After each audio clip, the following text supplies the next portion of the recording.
let's get straight to it. I've traded for over 15 years. I've lost 7 figures and I've made 8. And this is the exact strategy that I use every single day, explained simply. No overcomplications, no indicators you don't need, just what works for me. I trade with conviction, not noise. So conviction, it comes from preparation. It comes from sitting down every single day and putting in the work to set yourself up for success. For me, I spent countless hours in the beginning studying charts, looking at how history repeats itself, and waiting for the right opportunities to attack. Conviction also comes by developing a winning and abundance mindset. I realized that your thoughts and the way that you see yourself, it matters. Even when I had no money, I would never call myself broke or a loser. I knew I was somebody in my mind. I just had to bring this person into reality. A winning mindset will bring conviction into your decision making. 15 years later, and I realized the life I also dreamed of. It was because I had conviction in myself, my trading, and my goals. Most people lose because they want to feel something from the market. I trade like I'm numb. It's not about winning every single day. It's about stacking high quality decisions over time.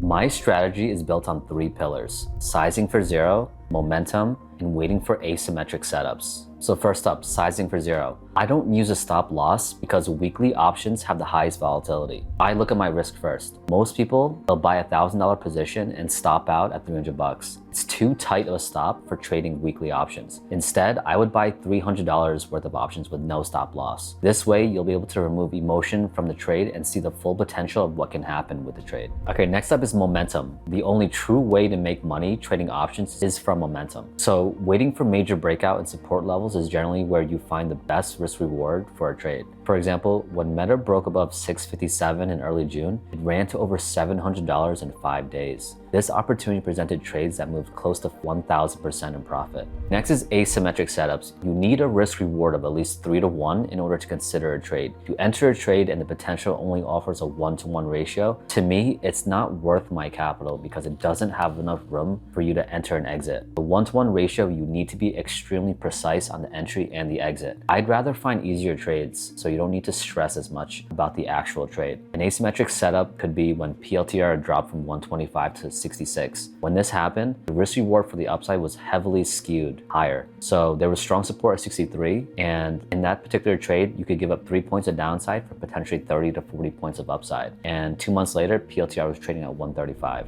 So next is the actual process, the bread and butter of what I love to trade and how I approach a trade. The first thing that I do in the morning is I'll scan the market. I'll scan different tickers and I'll focus on 3 to 5 tickers. For example, Tesla, Nvidia, Meta, SPX, and I don't go too wide. Okay, so next I look for key levels based on historical movement, not random lines. I like to use macro and sentiment as the backdrop and price action as the actual trigger. Once I'm in the trade, I let it play out.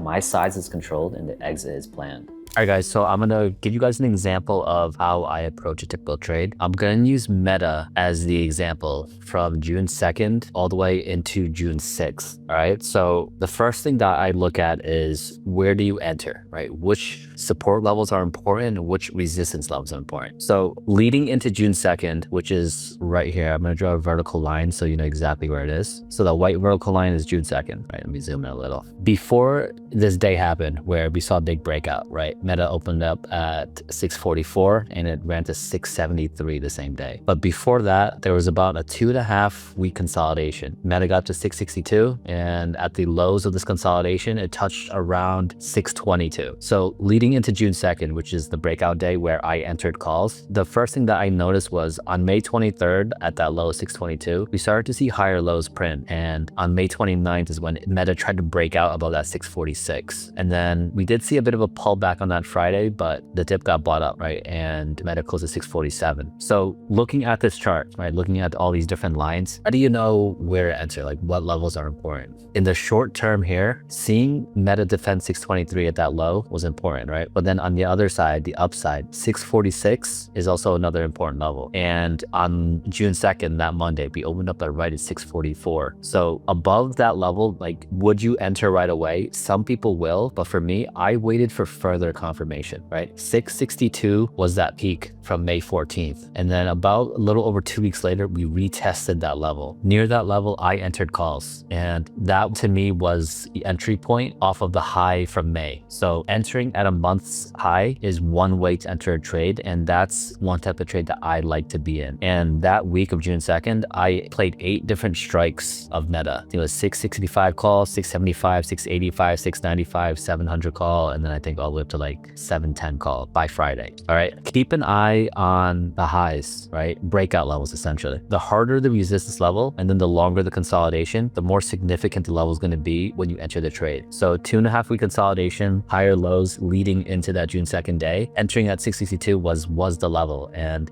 by that Friday, I mean, meta went from at the low 644 all the way up to 702. So there were some option strikes that went well over 500% by the end of the week. I think some went almost 1,000% gain. So pay attention to the important levels. You don't need trend lines, you don't need 10 different indicators to figure this out. Just understand, okay, where did it top out? And then where's the low? Does the stock look it's starting to hold? And then just wait for that level again. If you have the patience to wait for these type of levels, that's how you get paid. When I'm in a trade, how do you plan the exits? Like, where do I decide where to get out? Typically for myself, the first half of my position, I'll sell between 40 and 50%. Why is that? This helps remove the emotion out of the trade, and it helps put you in a space where you start off on the right foot, meaning you're not watching the whole position go up 40% and then back to break even. You're at least having a system in place where on the way up, you're getting out. Another reason where I'm selling is based on the resistance levels. So if I took the break above 662, then near 670, I'm also going to sell some more. So whichever comes first, 40 to 50% profit, or meta approaching 670, that's where I'm going to sell. And then the next resistance is 678. I'm going to sell more up there, and then 691, and then up to 700. And then from there, I will roll with profits. Rolling with profits, it's different for each trader. Some people can use 50 to 60% of their profit for the next trade. Others